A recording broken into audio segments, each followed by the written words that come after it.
hang on to your seat, baby, because this one's a screamer.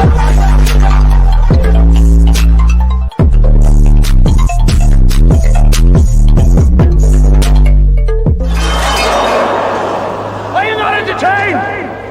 Are you not entertained? What is going on, entertainers? So time come to y'all with another Hollywood Hot Topics. Before I get started, make sure y'all hit that like button, hit that subscribe button, follow me on all social media platforms, Facebook, TikTok, Twitter, and Instagram. Okay. So before I get into it, you guys smash that like button. Yeah. Now I'm gonna drop like 2 late night videos on y'all. So it's gonna be one, and y'all could expect probably another one after that. And also on Media Kingdom, y'all should be expecting a reaction tonight about a certain mother. Let me see if y'all can guess. Now they dropped the Beyond the Villa cast for season 2. This cast is so underwhelming. Like, it's given the main people said no. Like, I think Shelly and Ace said no. I think Nicolandria said no, which I don't blame them because of everything that has happened. I think Huda was casted, but they pulled her last minute because of her laughing at the N-word. Okay. Now let's start off from the top left. We have Amaya Papaya.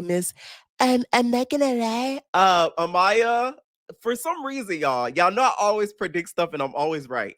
Something tells me she's gonna get into a physical fight this season. I don't know why. I think Love Island, their rules are so strict and so rigid that it's like she prevented herself from popping a bitch. If y'all don't know, Amaya's a fan of baddies. She's even a fan of the cabaret. She was seen at the audience of the Justice Cabaret when they went to, I think, NYC or one of the states. So, she's about the things. You know what I'm saying? So, for some reason, I feel like somebody's going to piss her off so bad this season. She's going to end up popping somebody. I'm just putting that wild prediction out there. Not saying she's a violent person, but I think they're going to take her there. Because y'all got to understand, this isn't them living all under one house, even though I feel like they should have did it that way. To me, Beyond the Villa would have worked a lot better. And this is why people were not a fan of season 1, 100%. They should have put them all in a house for like a month or two. You know how Summer House does on Bravo, where they put them all in a house and they party, they live life, they, go on their career ventures. It should have been like that. Not them all moving to LA, because the season 1 cast revealed that they weren't moving. They were just living there for the show. It should just be all in one house, maybe in LA, whatever state they may choose. Make it like a summer house for the season that just aired. Them all have fun and maybe spark some connections and pursue their career. It's that easy. Them living their lives in LA, it seems so fake. I watched a little bit of Beyond the Villa after finishing season 6, and I couldn't get into it. It was a little bit too contrived and produced for me. It was given The Bachelorette and The Bachelor without the dates. You get what I'm saying? So it's like, next we have Adriana. I'm gonna take a young man. I'm gonna take a young cast. Okay. I'm not mad about this casting. I like Adriana. I feel like after seeing how she performs in Love Games, I like her. Okay, Love Island Games, I like her a lot. Okay. Next we have Bella A. This is one of the ones I feel like they called because there were certain people that called and backed out. It's no shade. Okay. It's going to be interesting to see her dynamic with Jeremiah because there were rumors, and I believe at one point they confirmed that they were dating and stuff. Next, we have Brian. Now, this I'm excited about because I want to see Amaya and Brian interact.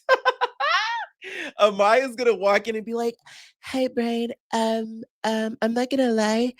We need to have a conversation because you hurt my feelings all over the internet, and now we're face to face.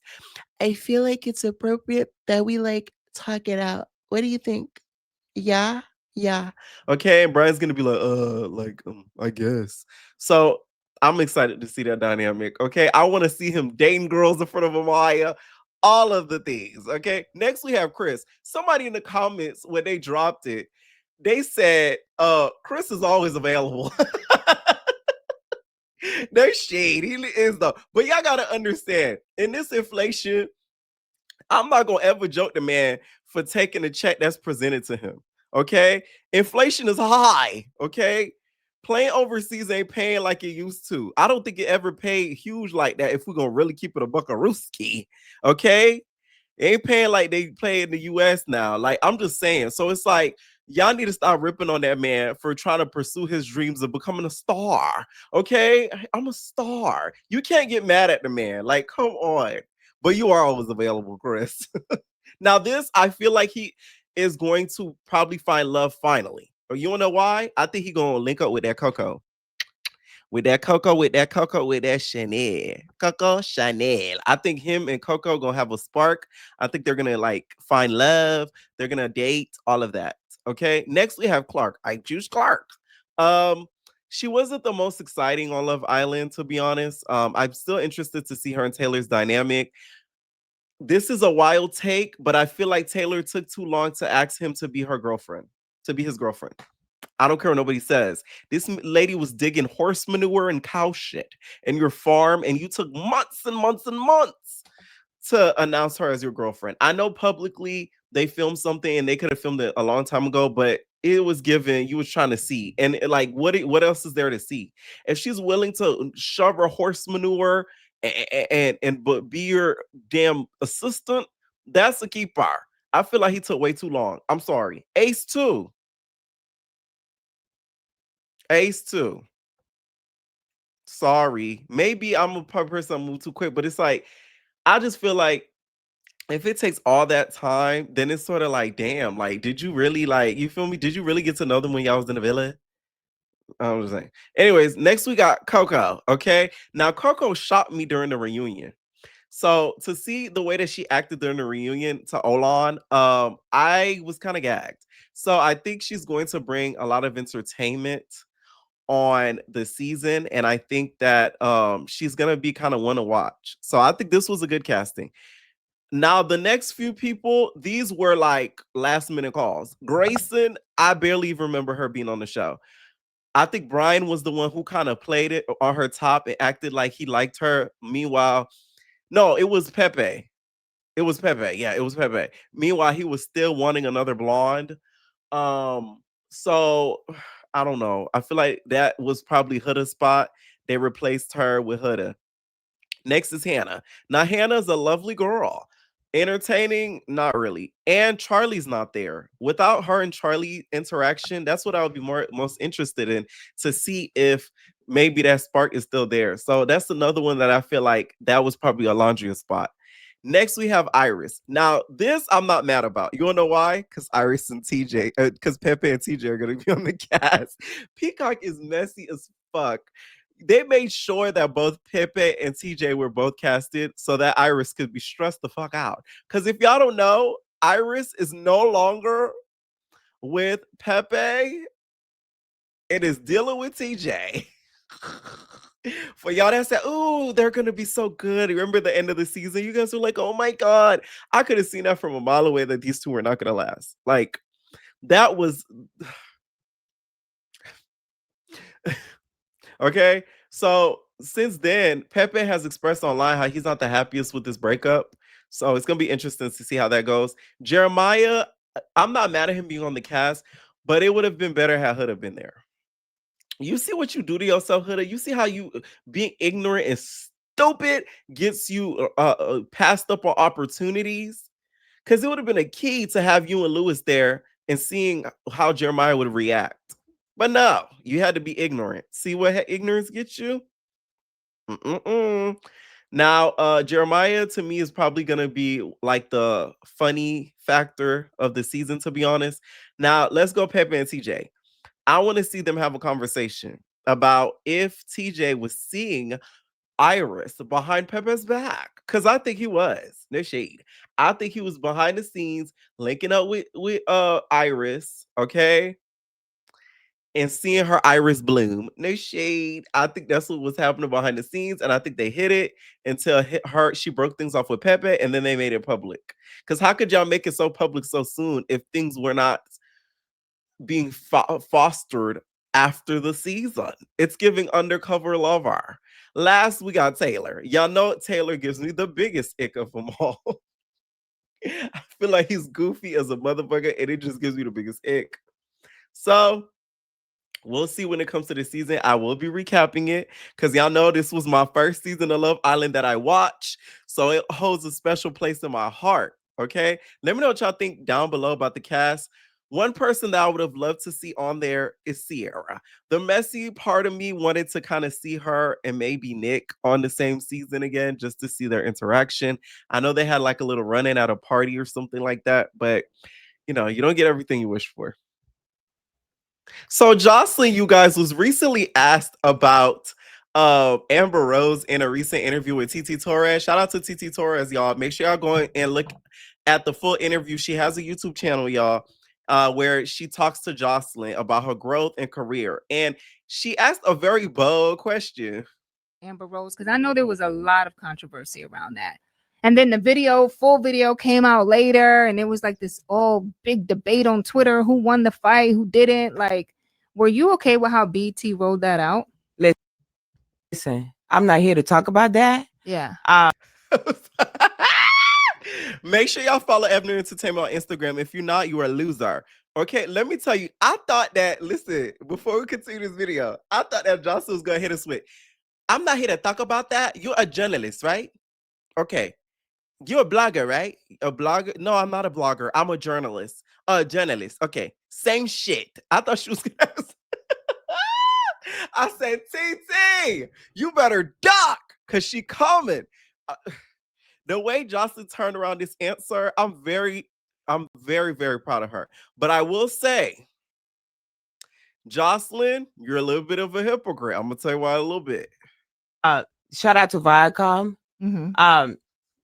It could have been a lot of ways, but I have so much going on with. Look, I just sat up here and told you how much great stuff that I have. Right. To talk about anything that don't matter or bring me any greatness or any positivity, it'll be a shame. Yeah. Truly, it'll be a shame. Yeah, I think because you don't need it, right? Right. Because you have so much else going on in your life, you don't really have to entertain it. Right, absolutely. And that's what it is. You don't have to entertain certain things. You got to stick to the program, do what you got to do, handle your business, get your money, and worry about what matters. What matters to me anyways, Was you okay? Okay. Now, the reason why I feel like it's a little bit hypocritical, because before the footage dropped, Jocelyn, you was on Drink Champs and some other podcasts, and you said, oh, yo, I beat that bitch to the ground. Okay, I put her through the window. I started knock. I knock us out her head. Okay, that's what I did. That bitch Amber Rose, I had that bitch looking like Caillou. So where was all of that? That's my whole thing. You didn't keep that same energy until we saw the footage and we saw who was the liar, and it was you. But I will say it's great to see how Jocelyn has grown, because had somebody had asked Jocelyn this like a year, 2 years ago, she may have not given the same sort of answer and reaction back. So there's that. I will say, you got to give the girl that. She at least has now a lot of what I would call like patience with other people. It depends though. You can't remind her of her mother. You can't. But in a professional setting with other people that she's not 100% familiar with, she's gotten a lot better with how she interacts. So, I give it that. But whew, baby, had TT kept asking her about it, it may have been a problem. It may have been a real problem. So y'all know Chrisean's new boo? Oh, yes. He recently did like a sit-down interview where he basically told Blueface keep his name out his mouth because he was born in the motherfucking South. Okay? Which, to me, this whole situation is getting a little bit muddy. Like, once again, I feel like if they do not be careful, this whole Blueface Chrisean gang situation, it could end up in death. And it's like, we don't want to see that right now. The world is already dark enough. I know we kiki and laugh about this whole circus, but I am not trying to see somebody unalived over all of this, because then it'll just ruin everything surrounding them. It'll ruin Zeus, it'll ruin baddies, it'll ruin everything surrounding Blueface, it'll ruin the music. You get what I'm saying? We're not gonna talk about no kids in this situation. Don't bring no kids in it, because you don't got shit to do with you and her relationship. You feel me? So you just wrong for even doing that. But so in this interview, because I can't play the full thing, y'all, due to copyright, he basically was saying, Blueface is wrong for bringing up children in anything, which I don't know why that's even any of his business. That's his child. Chrisean says it's his child. Someone says it's his child. And then also, he also talked about how He don't know bruh don't know him, and he does not care about anything what people really talking about like that. Now, Chrisean pulls up in the interview in the midst of it. Before Chrisean put up, he kept looking over. I said, I know you lying. I know you lying. If y'all rewind and see what I'm talking about, I'll wait. I said, I know you lying. I thought this nigga was looking out because another hood nigga was finna try to do a skit on him. I said, wait a minute. But it was Chrisean, y'all. It was Chrisean. Chrisean ends up pulling up. They do their little high, whatever. Chrisean's throwing signs up.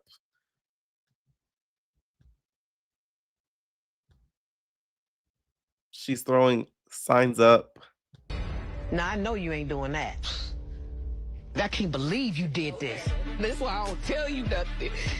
Because why you do that? Why I do what? Why you do that? Okay? Because, I'm just saying. Okay?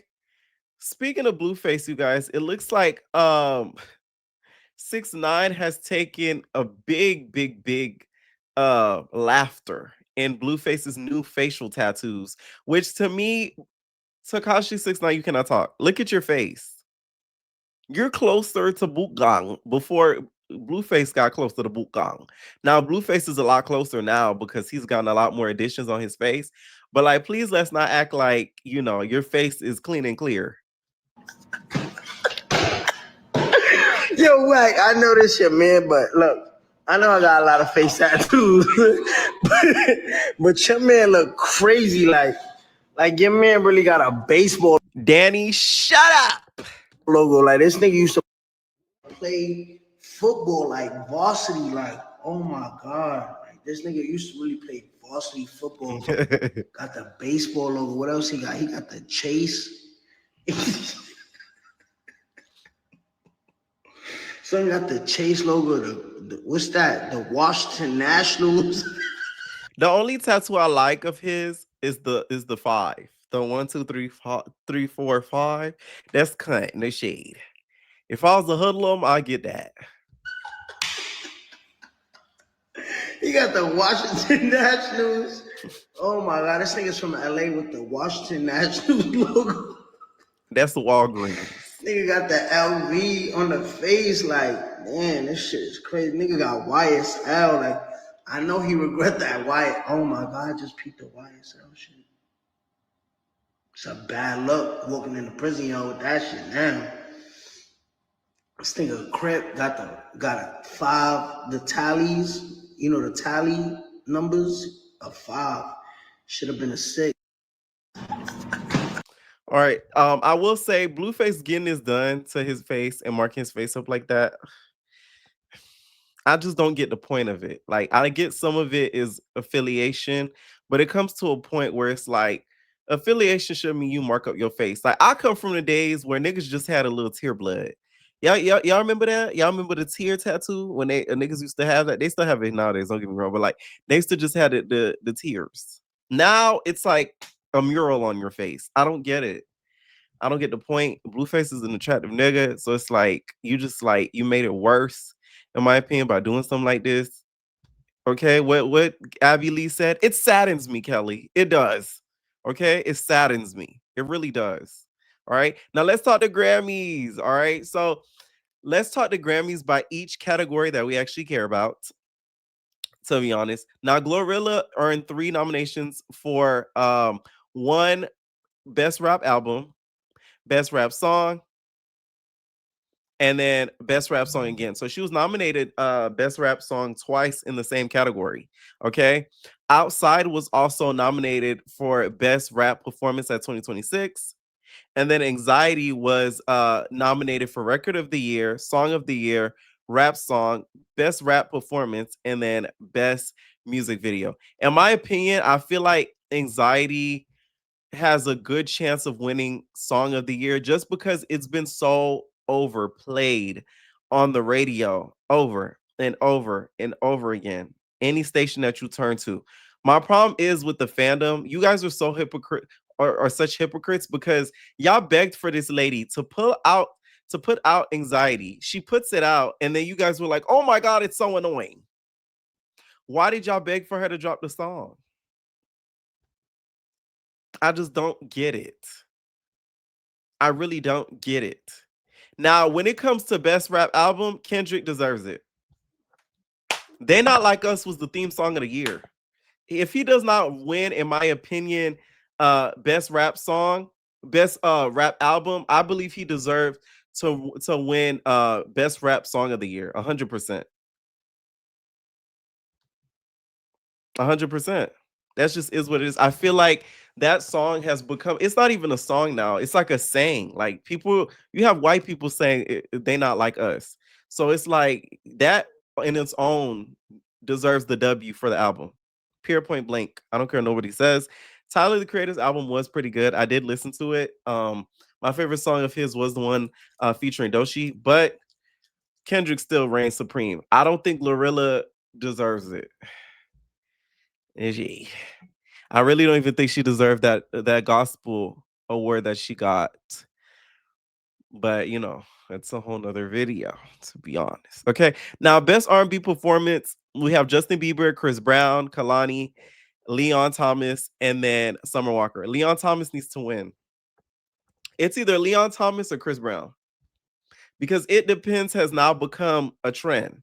Everybody's dancing to it. Everybody's doing the TikTok dance. Everybody, you know, it's become like a trend. It's not even a song anymore. It's a trend. And to me, Mutt, another song overplayed over and over and over. Baby, I'm a dog. I'm a mutt. Everybody's singing that.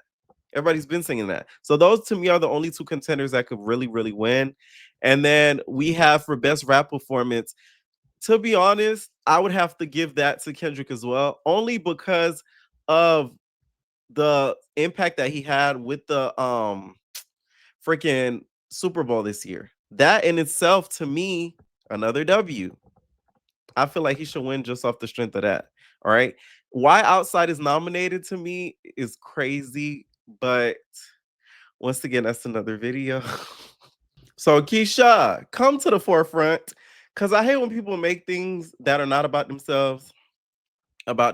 This was so inappropriate to me. So y'all saw the recent video that I did where I talked about Marshawn Nealon and how he allegedly, because I'm gonna use allegedly because I still don't believe that he unalived himself. The story to me just sounds very random and not like a usual suicide goes. That's just my opinion. So I'm gonna say allegedly.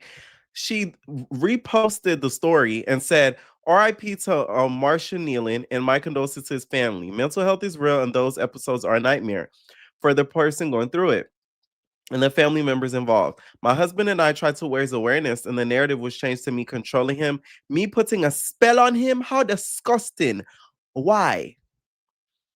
All because he's a responsible adult who has finally accepted the mental health issues and did something about it. Now he no longer has episodes and is in a really good space in his life and is made fun of. Shame on y'all. We need to do better as a community. Everything is not a joke. If you have ever dealt with someone with mental health, please sit with this one out. I have, so I could talk about it. Yeah. Never have I ever controlled my husband. However, during an episode, all family members may step in and control the situation, or it can go really bad. We can help save more lives. Mental health is not a joke, and should be taken very seriously. Hashtag mental health. Okay, I agree with what she says. I just feel like the timing is very inappropriate. If she felt this way, you should have made that statement directly after the interview. The interview she's referring to is the Breakfast Club interview, where a lot of people felt as if, and they were theorizing that she allegedly put a spell on him, and that's why he's acting the way that he is. From somebody who has a close family member who suffers from mental health, situations like this I'm familiar to. The reason why people were theorizing that is just from stuff that Keyshia KR has said herself, and also the way that she, to me, and watching the interview, kind of centered it around the effort that she's putting in, the effort that she has put in, and not really the effort, to me, that he has really put in into all of this. So to use his situation to talk about yours, to me, was kind of like insensitive. Like, this isn't the time to kind of shame us for you getting made fun of because you said that you got stung by a bee, and that's why your face appeared like that. And to me, the people online, from what I saw, were not making fun of Gucci. They were making fun of you. Because you know you didn't get stung by a bee. Y'all get what I'm saying? You did not get stung by a bee. So it was already starting with that, and then with that lie. So everything else, a lot of people, it kind of fell to deaf ears because you started off with something as ridiculous as that, when you could clearly see you've had work done and it didn't look the best on raw camera 4K, which is what I use. So that's why I feel like the people were clowning you. They weren't clowning Gucci. Because I don't think nobody on this internet can just sit there if he admits to having mental health and make fun of him. The worst they're gonna do is call him a clone. But I haven't seen anybody online make fun of him having mental health issues. I've seen them make fun of her for lying about the bee situation and just her kind of like seeming manipulative in general. This is why it's best to address something right when it happens. So in a situation like this, in Nealon's case, you can also do like a follow-up, because you didn't publicly put out a statement or anything talking about why you didn't like the audience reaction to the interview. You got quiet a little bit, you threw your shade at Nicki, and then now you're using his situation to talk about yourself. I don't like that. From somebody who deals with someone with mental health in their family, it is not easy. It is one of the hardest things ever. Like, I don't think people understand. To me, I feel like it's a little worse than dealing with an addict. I'm sorry. Because it's something where it's like you can only do so much. You really can only do so much, okay? Because you can't physically force them once they're past a certain age, and unless you have legal authority over them and rights and jurisdiction over them, you cannot force them to do a ass thing. So I understand what she's saying 100%. I just feel like when she speaks, it's a lot self-centered more than just you wanting to help. And I did see something online allegedly of the charging for help. That is a little doesn't that violate laws? Like, if she's not licensed in that field, how can she charge to? Anyways, mops, mops, mops. Let me tell y'all, I don't know about y'all, but I'm still over there, JT. You talking at that? I've seen her numbers dropped, and it was some people, they had some things to say because she did 225 in a day. First of all, excuse me, y'all. We're in inflation, one, and then two, not everybody has the affordability to have a bunch of streaming apps. Okay, so like, relax. The song is still fire. Yeah, it's so many tweets that I saw that has so many microaggressions. It's like she needs to rap about that scammer life that she does, and so forth. So y'all don't want an artist to grow. Y'all want them to just stay doing what they do and see I could keep criticizing them. And how's she gonna rap about scamming life when she don't scam no more? Make it make sense. A lot of you are just haters.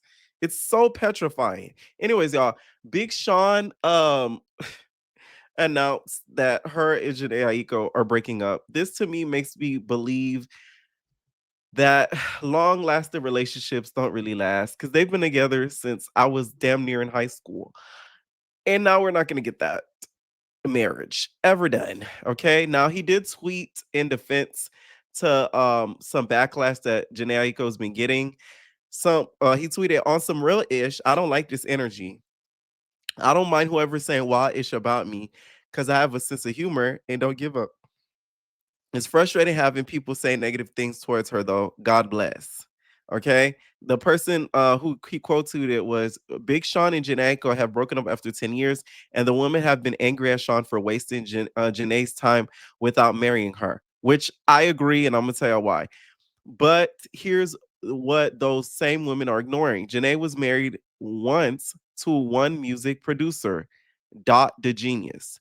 Where it gets interesting, she cheated on her husband with Big Sean. She even got a tattoo of Big Sean while still married, then went on to publicly kiss him on stage.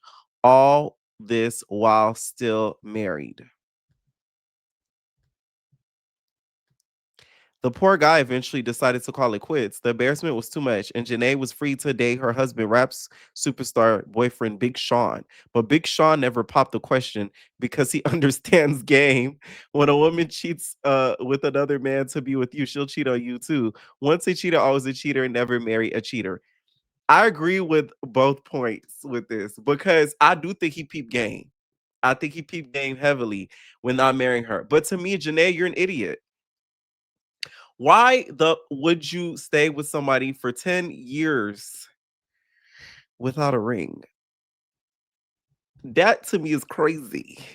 That is diabolical. I don't care what nobody says. After year 4, year 5, what are we doing?